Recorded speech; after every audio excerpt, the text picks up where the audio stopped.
Hello guys, welcome to our channel Yashwant academy. So guys, आज का lecture है 23 दिसंबर थर्ड शिफ्ट का एनालिसिस है दिल्ली पुलिस कांस्टेबल का मेरे भाई। तो जितना हो सकता है सटीक वे में और सटीक क्वेश्चन के साथ मैं आपके सामने इस लेक्चर के थ्रू आ रहा हूं मेरे भाई। तो चलिए शुरू करते हैं। आज का पहला प्रश्न है, where was the India first nuclear test conducted? Bharat का पहला परमाणु परीक्षण कहाँ आयोजित किया गया था? तो इसका राइट आंसर है पोखरण, राजस्थान में। आपका ऑप्शन बी राइट आंसर है मेरे भाई। इससे रिलेटेड कुछ फैक्ट भी जान लेते हैं। भारत ने अपना पहला भूमिगत परमाणु परीक्षण 18 मई 1974 को राजस्थान के पोखरण टेस्ट रेंज में किया था। इस ऑपरेशन का कोड नेम था स्माइलिंग बुद्धा और आधिकारिक तौर पर इसे शांतिपूर्ण परमाणु विस्फोट, पीसफुल न्यूक्लियर एक्सप्लोजन, PNE बताया गया था। यह परीक्षण भारतीय सेना के बेस पर थार रेगिस्तान के एक दूरस्थ स्थान पर किया गया था ताकि गोपनीयता बनी रहे और सुरक्षा सुनिश्चित की जा सके।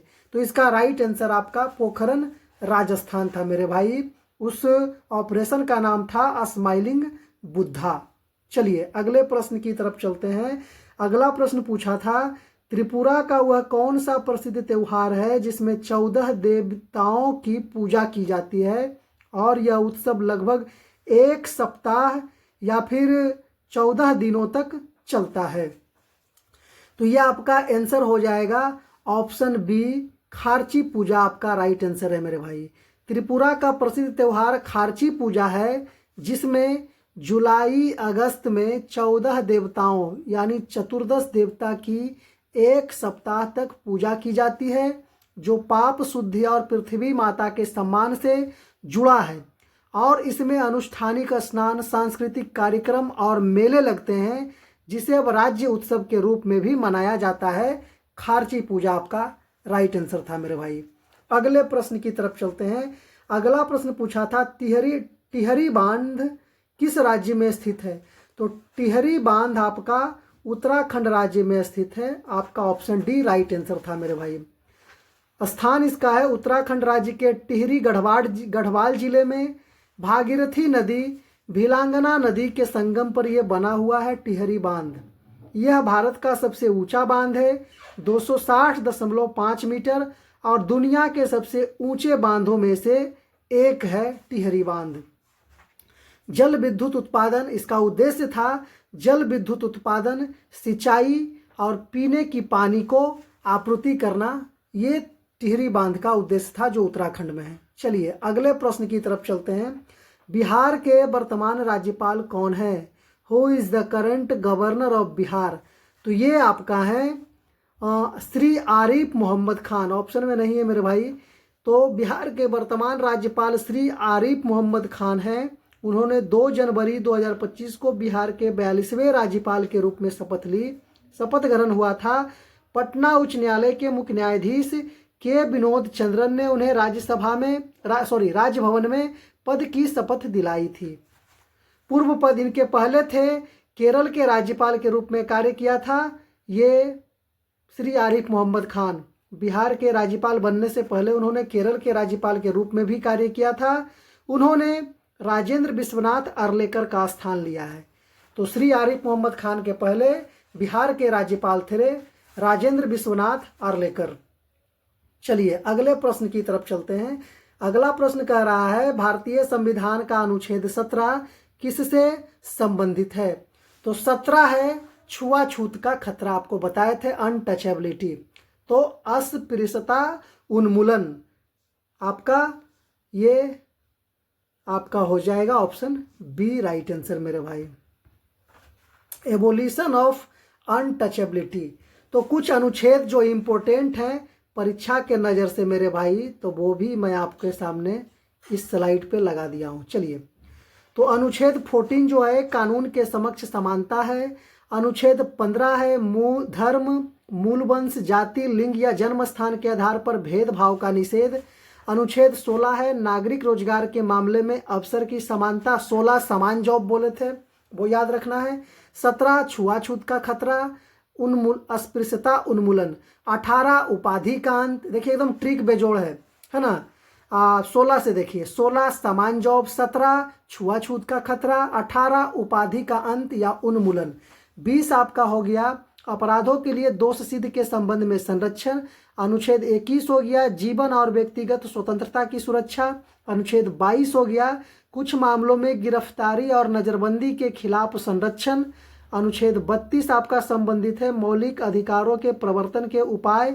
और अनुच्छेद 52 भारत के राष्ट्रपति से है, तो इनके लिए भी ट्रिक मैं बना दिया हूं। अनुच्छेद 52 और भारत में एक ही रहेंगे रावण। अनुच्छेद 52 आपका एक रहेंगे रावण, मतलब राष्ट्रपति याद करने के लिए है। राष्ट्रपति वैसे तो बहुत ईमानदार होते हैं, देश के सर्वोच्च पद होता है उनका, लेकिन बस याद रखने के लिए ये ट्रिक मैं बनाया हूं। अनुच्छेद 63 भारत के उपराष्ट्रपति के बारे में, और अनुच्छेद 153 राज्य के राज्यपाल के बारे में है। तो ये सब भी देख लीजिएगा, यहाँ से भी क्वेश्चन बनने का आपका बहुत ही ज़्यादा संभावना है मेरे भाई। चलिए अगले प्रश्न की तरफ चलते हैं। अगला प्रश्न पूछा था चंद्रगुप्त द्वितीय के शासनकाल के दौरान कौन सा चीनी यात्री भारत आया था? Which Chinese traveller visited India during the region of Chandragupta द्वितीय, चंद्रगुप्त सेकेंड। तो ये आपका आया था चंद्रगुप्त द्वितीय के टाइम में। यहाँ देख लीजिए फाहियान आपका आया था मेरे भाई। ऑप्शन बी आपका राइट आंसर है, ऑप्शन बी आपका राइट आंसर है। इसका डिटेल्स देख लीजिए। चंद्रगुप्त द्वितीय जिसे विक्रमादित्य भी कहा जाता है, उत्तरी भारत के शक्तिशाली सम्राट 380 से 415 ईस्वी पूर्व में वो थे। फाहियान एक चीनी बौद्ध भिक्षु और अनुवादक था। उन्होंने चीन से भारत तक पैदल यात्रा करी थी, मध्य एशिया में पवित्र बौद्ध स्थलों का दौरा किया और 399 से 412 के समकालीन भारतीय उपमहाद्वीप और दक्षिण पूर्व एशिया के बीच बौद्ध ग्रंथों का अधिग्रहण किया था। उन्होंने अपने यात्रा वृत्तांत ए रिकॉर्ड ऑफ बुद्धिस्ट किंगडम्स में अपनी यात्रा का वर्णन भी किया है। वह गौतम बुद्ध आधुनिक नेपाल के जन्मस्थान लुम्बिनी की तीर्थ यात्रा के लिए भी प्रसिद्ध है। वह गौतम बुद्ध के जन्मस्थान लुम्बिनी पर भी गया था, हालांकि उन्होंने गुप्तों के बारे में कुछ भी उल्लेख नहीं किया है। भारत में फाहियान की यात्रा चंद्रगुप्त द्वितीय के शासनकाल के दौरान हुई थी। अन्य विदेशी यात्री उनके समकालीन शासक की यात्रा का विवरण नीचे दिया गया है। फिर 302 से 298 ईसा पूर्व के बीच चंद्रगुप्त मौर्य के शासनकाल में मेगास्थनीज आया था। 300 से 273 ईसा पूर्व के बीच बिंदुसार के शासनकाल में डिमाकस आया था।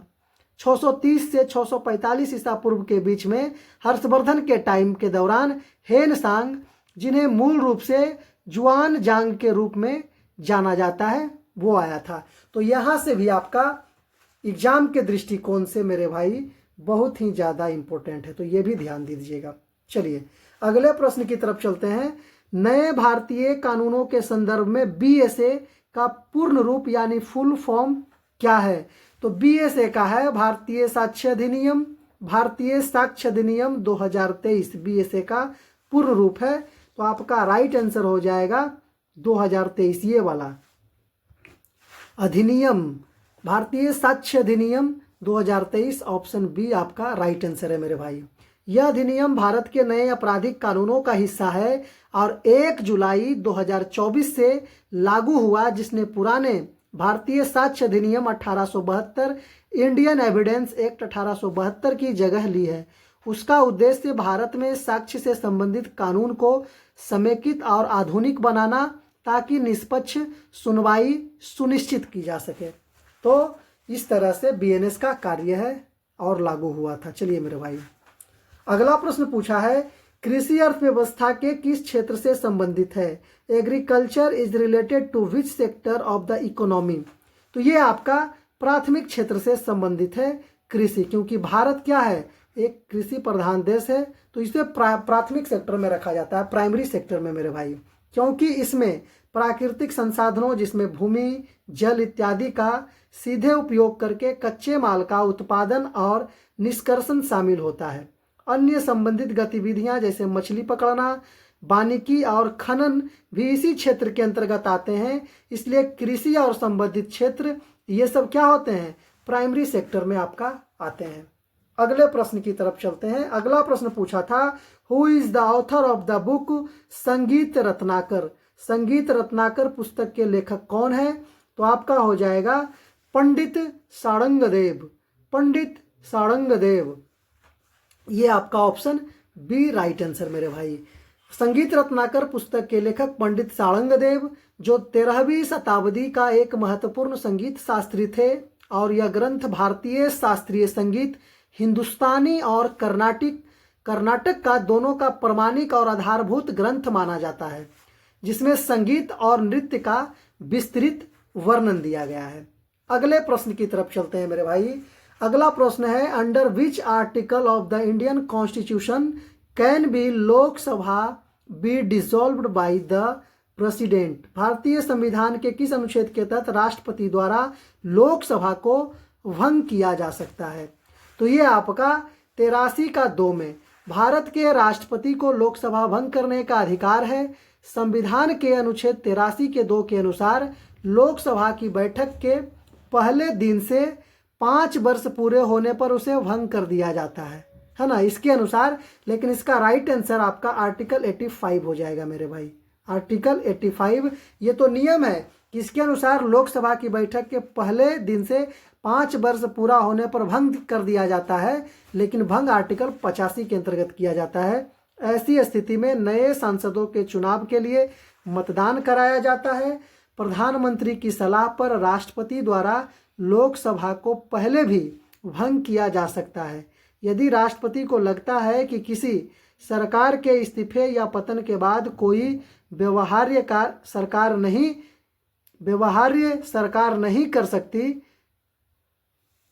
नहीं बन सकती, तब भी लोकसभा को भंग किया जा सकता है। तो इस तरह से आपका है मेरे भाई। तो इसका राइट आंसर ऑप्शन बी हो जाएगा। अगला प्रश्न है, बेटी बचाओ बेटी पढ़ाओ BBBP योजना की 10वीं वर्षगांठ का उत्सव किस अवधि के दौरान मनाया गया?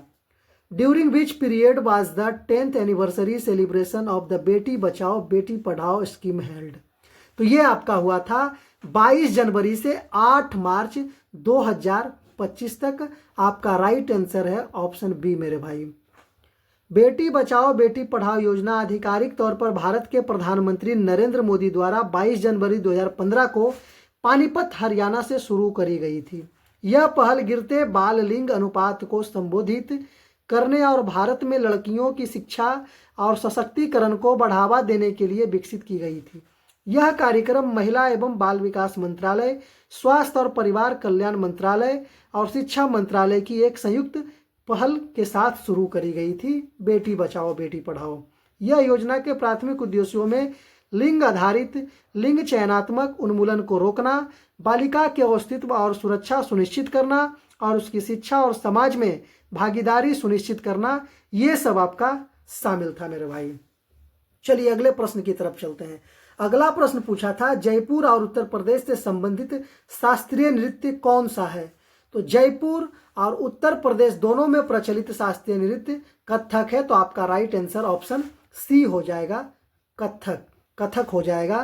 कथक का उद्गम उत्तर भारत यानी नॉर्थ इंडिया में हुआ। यह मुख्य रूप से उत्तर प्रदेश से जुड़ा हुआ है, लेकिन जयपुर भी कथक के प्रमुख घराने में से एक है, जिसे जयपुर घराना भी कहा जाता है, और ये भी कथक घराने के लिए जाने जाते हैं। अगला प्रश्न जो पूछा था मेरे भाई, हिमाचल प्रदेश का सबसे बड़ा सौर ऊर्जा संयंत्र सोलर पावर प्लांट किस गांव में लगाया जा रहा है? तो ये आपका पेकूबेला गांव में, पेकूबेला ऑप्शन सी आपका राइट आंसर है। हिमाचल प्रदेश का सबसे बड़ा सौर संचालित ऊर्जा संयंत्र ऊना जिले के पेकूबेला गांव में लगाया गया है। क्षमता इसकी है 32 मेगावाट, बिजली उत्पादन की क्षमता है 32 मेगावाट। उद्घाटन किए थे मुख्यमंत्री सुखविंदर सिंह सुक्खू। इसका उद्घाटन 15 अप्रैल 2024 को किया था और यह लगभग 49 हेक्टेयर यानी 121 एकड़ भूमि पर फैला हुआ है। इसे 220 करोड़ रुपए की लागत से तैयार किया गया है। इसका संचालन, निर्माण और संचालन Himachal Pradesh power corporation limited द्वारा किया जा रहा है। चलिए, तो ये भी क्वेश्चन आपका आया था मेरे भाई। अगला प्रश्न जो है अगला प्रश्न बनाने से पहले मैं एक चीज कहना चाहूंगा कि अगर आप चैनल पर नए होंगे मेरे भाई तो चैनल को सब्सक्राइब जरूर कीजिएगा, वीडियो को लाइक कीजिएगा मेरे भाई, और ज़्यादा से ज़्यादा शेयर भी कीजिएगा। चलिए अगले प्रश्न की तरफ चलते हैं। संसद के कार्यों का प्रबंधन करने, सत्र बुलाने और सरकारी विधायी कार्यों के लिए कौन सा मंत्रालय जिम्मेवार है या जिम्मेदार है? तो आपका हो जाएगा संसदीय कार्य मंत्रालय। ऑप्शन बी आपका राइट आंसर है मेरे भाई। संसद के कार्यों का प्रबंधन, सत्र बुलाने, मंत्रिपरिषद की सलाह पर और सरकारी विधायी कार्यों के समन्वय के लिए मुख्य रूप से संसदीय कार्य मंत्रालय मिनिस्ट्री ऑफ पार्लियामेंट्री अफेयर्स जिम्मेदार है, जो सरकार और संसद के दोनों सदनों के बीच एक महत्वपूर्ण कड़ी की काम करता है। जबकि राष्ट्रपति अनुच्छेद 85 के तहत सत्र बुलाते हैं और स्थगित करते हैं। इसके पहले जो क्वेश्चन था कि कब भंग करते हैं, तो अनुच्छेद 85 में दिया गया है मेरे भाई। तो इसका राइट आंसर हो जाएगा संसदीय कार्य मंत्रालय। ऑप्शन बी आपका राइट आंसर हो जाएगा। चलिए अगले प्रश्न की तरफ चलते हैं। अगला प्रश्न है, किस कोशिकांग को कोशिका का शक्ति गृह पावर हाउस ऑफ सेल कहा जाता है? तो ये राइट आंसर आपका हो जाएगा माइटोकॉन्ड्रिया। माइटोकॉन्ड्रिया आपका हो जाएगा। माइटोकॉन्ड्रिया को कोशिका का शक्ति गृह इसलिए कहा जाता है क्योंकि यह कोशिकीय श्वसन के माध्यम से भोजन यानी ग्लूकोज के ऑक्सीकरण द्वारा ऊर्जा उत्पन्न करता है। यह ऊर्जा एडोनोसिन ट्राइफॉस्फेट एटीपी अणुओं के रूप में संचित होती है, जिसे कोशिका अपनी विभिन्न जैविक क्रियाओं के लिए उपयोग करती है। एटीपी को कोशिका की ऊर्जा मुद्रा एनर्जी करेंसी भी कहा जाता है। तो यहां से भी क्वेश्चन आपका बन सकता है। एटीपी को कोशिका की एनर्जी करेंसी भी कहा जाता है मेरे भाई। चलिए अगले प्रश्न की तरफ चलते हैं। अगला प्रश्न पूछा था 1 फरवरी 2025 को संसद में केंद्रीय बजट किसने प्रस्तुत किया था? केंद्रीय बजट 2025-26 का केंद्रीय बजट किसने प्रस्तुत किया था? तो मंत्री निर्मला सीतारमन ने। फरवरी 2025 की संसद में केंद्रीय बजट 2025-26 को केंद्रीय वित्त मंत्री निर्मला सीतारमन जी ने प्रस्तुत किया था, जो कि लगातार उनका 8वां बजट था और यह प्रधानमंत्री नरेंद्र मोदी के तीसरे कार्यकाल का पहला पूर्ण बजट था, जिसमें उन्होंने कृषि, एमएसएमई, निवेश और निर्यात जैसे क्षेत्रों पर ध्यान केंद्रित किया था।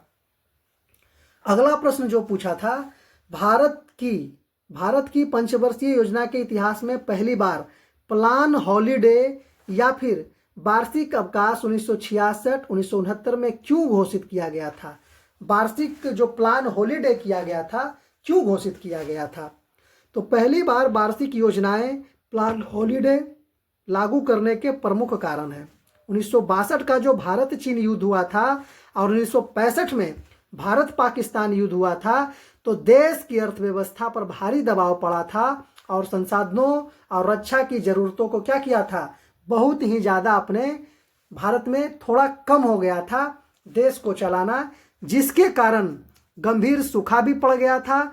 तो कृषि में भी भारी गिरावट आ गई थी, खाद्यान्नों की कमी हो गई थी, जिसके कारण आपको पता है ना कि बैंक ऑफ इंग्लैंड में हम लोग 40 टन गोल्ड को क्या रखे थे, गिरवी रखे थे। तो आपको पता है इसका योजना का विफलता तृतीय पंचवर्षीय के बाद ये हुआ था। लक्षित 5.6 था, लेकिन विकास दर सिर्फ 2.4 ही रही थी, हाफ से भी बहुत ज़्यादा कम हो गया था, तो जिसके कारण प्लान हॉलीडे चलाना पड़ा था मेरे भाई। चलिए अगला प्रश्न जो है, पोंगल मनाने का कारण नीचे दिए गए विकल्पों में से कौन सा सबसे सटीक है? पोंगल, इस विकल्प में से कौन सा पोंगल के लिए सटीक है? तो पोंगल के लिए सबसे पहले देख लेते हैं कि पोंगल एक 4 दिवसीय त्यौहार है जो जनवरी के महीने में पड़ता है। यह किसानों द्वारा अपनी कड़ी मेहनत के बाद धान, गन्ना और हल्दी जैसे फसलों की कटाई के बाद मनाया जाता है। इस दौरान, यह त्यौहार के दौरान लोग समृद्धि और प्रचुरता के प्रतीक के रूप में ताजे कटे चावल, दूध और गुड़ से एक विशेष पकवान बनाते हैं जिसे पोंगल भी कहा जाता है और इसे सूर्य देव को अर्पित करते हैं। तो ये आपका हो जाएगा क्या, और यहाँ देख लीजिए, फसल कटाई और प्रकृति के प्रति आभार व्यक्त करने के लिए ऑप्शन सी आपका राइट आंसर हो जाएगा मेरे भाई।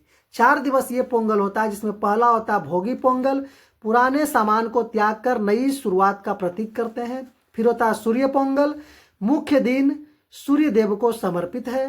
फिर है मट्टू पोंगल, कृषि में उनके योगदान के लिए मवेशियों जैसे गाय और बैलों को सम्मानित किया जाता है। और फिर है कानन पोंगल, कानन पोंगल में परिवार और समुदाय के बंधनों को मजबूत करने के लिए मनाया जाता है। यही 4 दिवसीय पोंगल का इतिहास है मेरे भाई।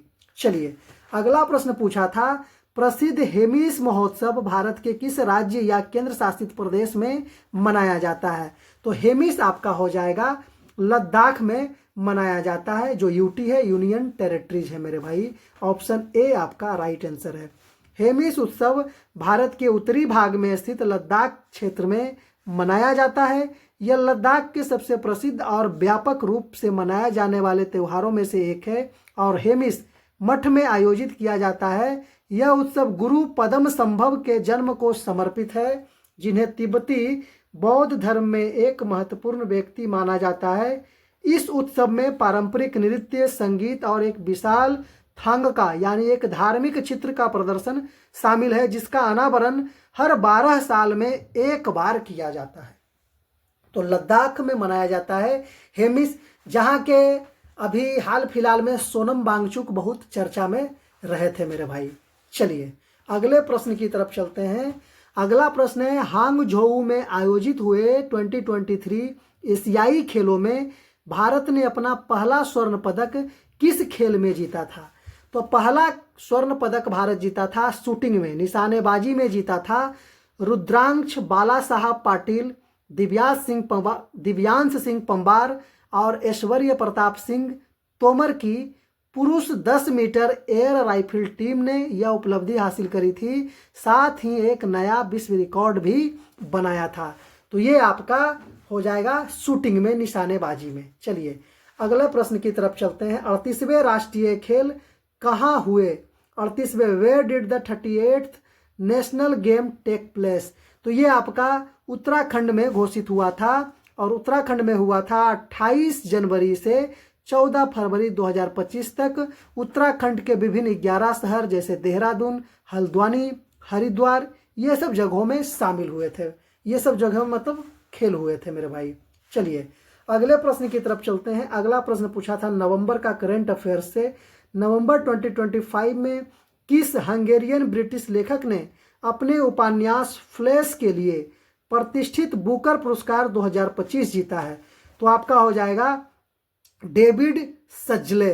डेविड सज्जले आपका ऑप्शन सी हो जाएगा मेरे भाई, डेविड सज्जले। यह पुरस्कार उन्हें छठे उपन्यास फ्लैश के लिए दिया गया, जो एक व्यक्ति के गरीबी से अमीरी तक के सफर की कहानी है। वहीं बानू मुश्ताक ने 2025 का अंतर्राष्ट्रीय बुकर पुरस्कार भी जीता है, जो बुकर पुरस्कार से अलग होता है। अंतर्राष्ट्रीय बुकर पुरस्कार जो कि बुकर पुरस्कार से अलग होता है। चलिए अगला प्रश्न जो है, अगला प्रश्न पूछा था चीनी यात्री फाहियान। चीनी यात्री फाहियान किसके शासनकाल के दौरान भारत आया था? तो ये बताए थे किसके शासनकाल में आया था, एक डिटेल्स था, है ना। तो ये चीनी फाहियान आया था, चीनी यात्री हर्षवर्धन के टाइम में आया था। फाहियान एक बौद्ध भिक्षु था जो 399 से 412 ईस्वी के दौरान भारत आया था। उनका मुख्य उद्देश्य बौद्ध ग्रंथ और पवित्र स्थानों की खोज करना था। हर्षवर्धन के समय वेनसांग भारत आया था। तो आपका हो जाएगा यहाँ राइट आंसर, हर्षवर्धन के समय वेनसांग आया था। और यहाँ फाहियान पूछा है ना, तो हर्षवर्धन के समय वेनसांग आया था। और चंद्रगुप्त विक्रमादित्य के टाइम में कौन आया था?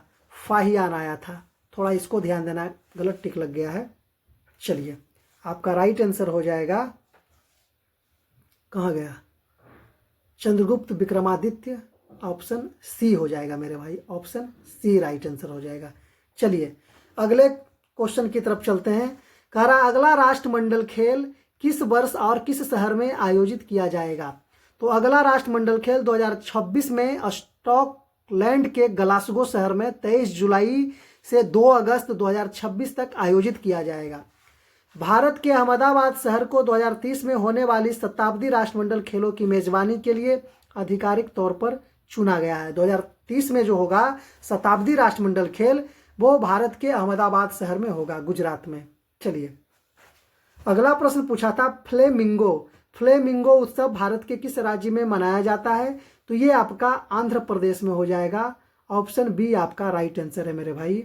फ्लेमिंगो आंध्र प्रदेश में 18 से 20 जनवरी 2025 को फ्लेमिंगो उत्सव महोत्सव 2025 आंध्र प्रदेश में आयोजित हुआ। यह फेस्टिवल भारत के प्रमुख इको टूरिज्म इवेंट से बन गया है जो दुनिया भर के से हजारों आगंतुकों को आकर्षित करता है। इस फेस्टिवल की शुरुआत 2001 से हुई थी। चलिए अगले प्रश्न की तरफ चलते हैं। अगला प्रश्न पूछा था बैसाखी के ऐतिहासिक और धार्मिक महत्व पर विचार कीजिए। तो कथन आपका है बैसाखी का त्यौहार हर साल सौर कैलेंडर के अनुसार नए साल की शुरुआत का प्रतीक है।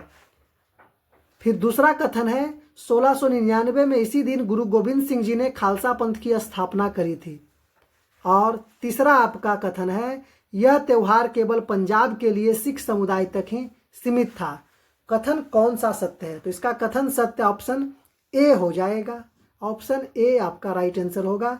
केवल 1 और 2 बैसाखी पूरे उत्तर भारत में अलग अलग नामों से मनाई जाती है, यह केवल सिखों तक सीमित नहीं है। तो ऑप्शन ए आपका राइट आंसर हो जाएगा। ए में है 1 और 2 दोनों मेरे भाई। चलिए अगले प्रश्न की तरफ चलते हैं। अगला प्रश्न पूछा था पृथ्वी की सतह से ऊपर की ओर वायुमंडल की परतों का क्रम किस प्रकार है। तो इस प्रकार है क्षोभ मंडल, समताप मंडल, मध्य मंडल, ताप मंडल जिसको बोलते हैं आयन मंडल भी, और बहिर्मंडल जो सबसे ऊपरी परत है।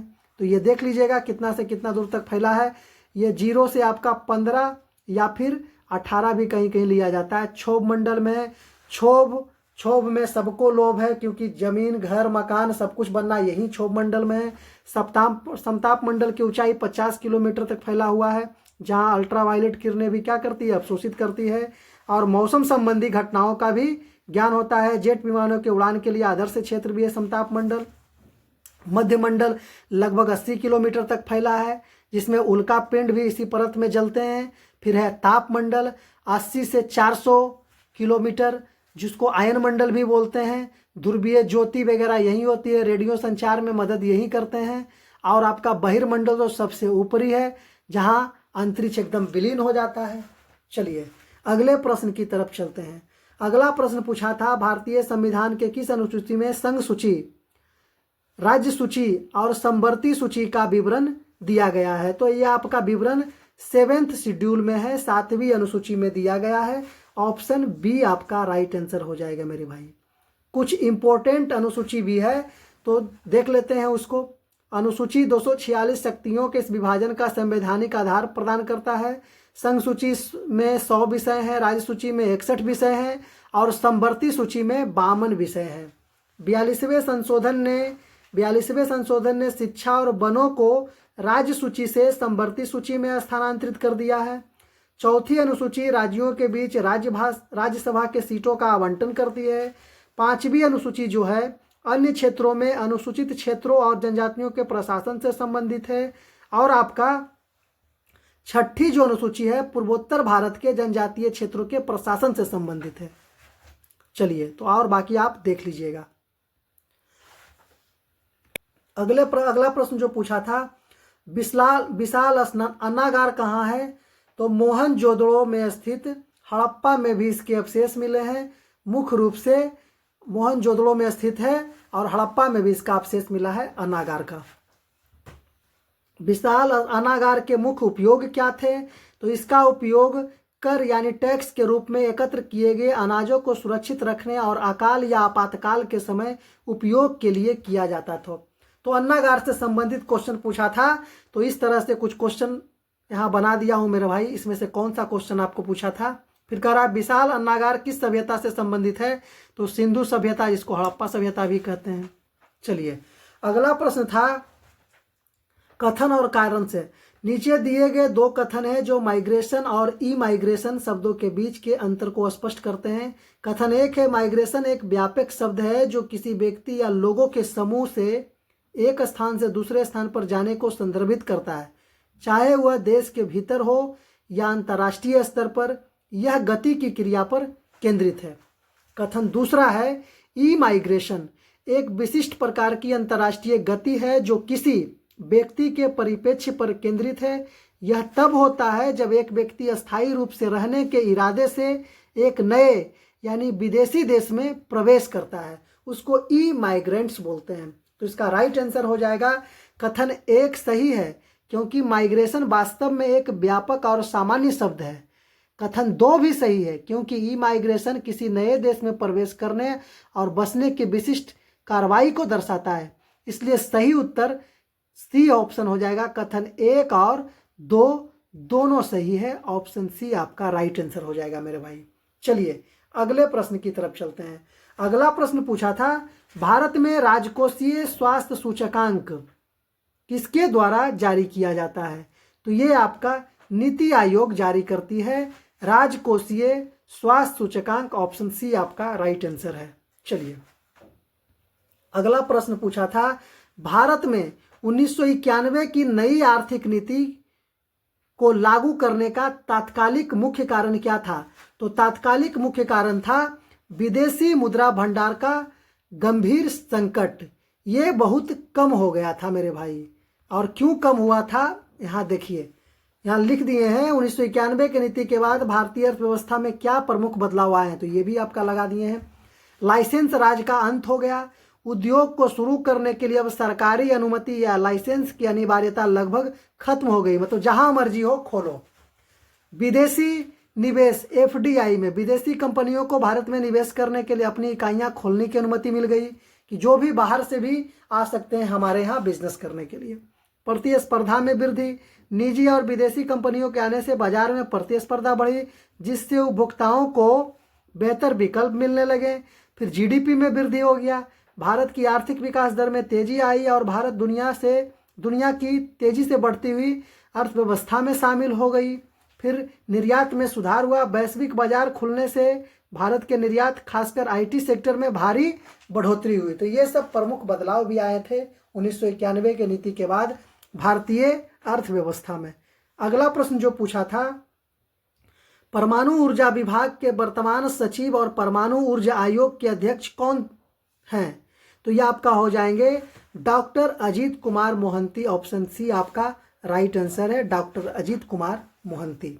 चलिए अगला प्रश्न पूछा था, धनुष कोडी जो राम सेतु का शुरुआती बिंदु है और भारत के मुख्य भूमि का अंतिम छोर है, भारत के किस राज्य में स्थित है, तो ये आपका धनुष कोडी भारत के दक्षिणी सिरे में है। यह तमिलनाडु राज्य के रामेश्वरम द्वीप के पूर्वी छोर पर स्थित है। तो तमिलनाडु राज्य के रामेश्वरम में ऑप्शन बी आपका राइट आंसर हो जाएगा मेरे भाई। यह परित्यक्त शहर है जो श्रीलंका के करीब है और यहाँ से आदम का पुल शुरू होता है, आदम का पुल शुरू होता है, राम सेतु जिसको बोलते हैं। चलिए अगले प्रश्न जो है, अगला प्रश्न पूछा था, एरीना शब्द निम्नलिखित में से किस खेल से संबंधित है, तो एरीना शब्द आमतौर पर कुश्ती से संबंधित है, आपका कुश्ती हो जाएगा, ऑप्शन बी राइट आंसर। हालांकि इसका उपयोग कई अन्य इंडोर खेलों और मनोरंजन आयोजनों के लिए भी किया जाता है, जैसे मुक्केबाजी, घुड़सवारी, आइस हॉकी, बास्केटबॉल, ये सब में भी किया जाता है। एरीना का शाब्दिक अर्थ एक समतल खुला स्थान या स्टेडियम होता है जहां खेल या मनोरंजन के कार्यक्रम होते हैं, और यह लैटिन शब्द एरेना से आया है जिसका अर्थ रेत होता है, क्योंकि कुश्ती जैसे खेल के मैदान में खून को सोखने के लिए रेत बिछाई जाती थी। तो आपका रेसलिंग हो जाएगा, कुश्ती। चलिए तो आज भर के लिए ये कांस्टेबल का जितना एग्जाम का इस 23 दिसंबर का जो था, तो सारा क्वेश्चन मैं आपके सामने लगभग दे ही दिया था मेरे भाई, एक आध छोड़कर। तो चलिए वीडियो कैसा लगा कमेंट में जरूर लिखिएगा, और वीडियो को लाइक कीजिएगा, चैनल को सब्सक्राइब कीजिएगा। धन्यवाद मेरे भाई।